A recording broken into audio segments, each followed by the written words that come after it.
Qu'est-ce que la CPM du coup?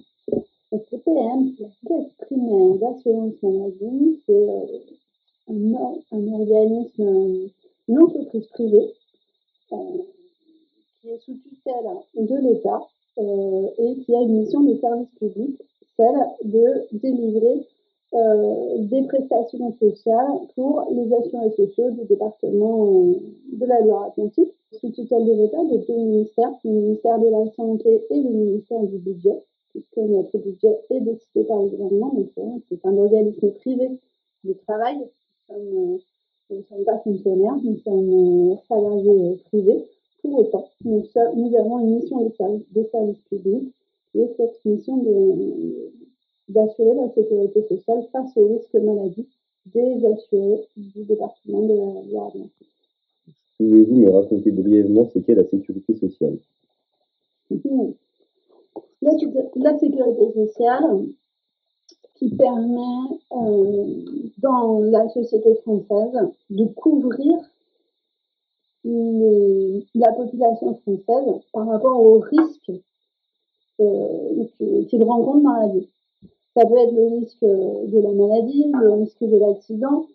Et puis dans risque, on entend ce qui n'est pas forcément un risque, ce qui parfois est aussi une joie, mais en tout cas la maternité, le fait de construire une famille, tout ce qui, on va dire, empêche de travailler et donc d'avoir une source de revenus, ou aussi tous les accidents de la vie et les maladies.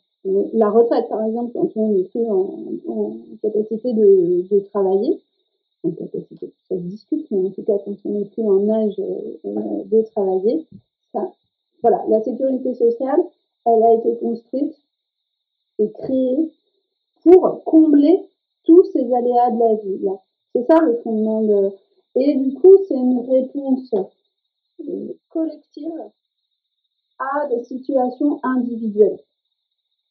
Au lieu de penser les régler tout seul dans son coin comme on peut, ou parce qu'on a hérité, ou parce qu'on est né au bon endroit, dans la bonne famille, eh bien la sécurité sociale, elle permet collectivement de se dire tous ces risques, tous ces aléas de la vie, tous ces moments-là de la vie, eh bien collectivement, en cotisant tous ceux qui travaillent un petit peu, on va permettre de répondre à ces risques-là. Quel est l'enjeu actuel pour le maintien perpétuel de la sécurité sociale?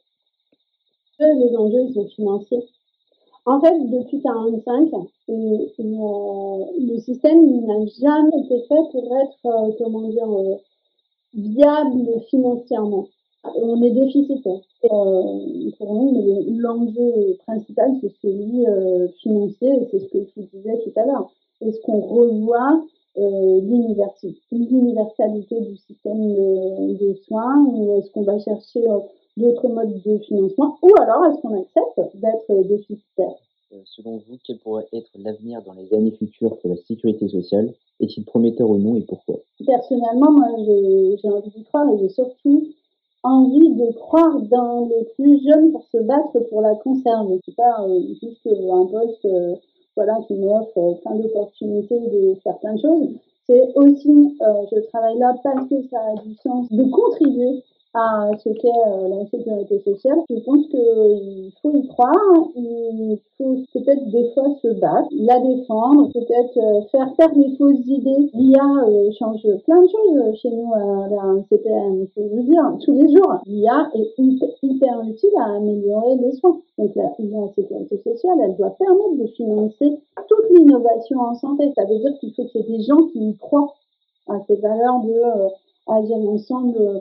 Ok, quels principes, valeurs, fonctionnements vous tiennent le plus à cœur dans l'organisation de la sécurité sociale? Et chacun cotise selon ses revenus, chacun reçoit selon ses besoins. C'est le code de justice sociale. C'est en fait la sécurité sociale, elle répond dans son idée même à la création à une nécessité de justice sociale.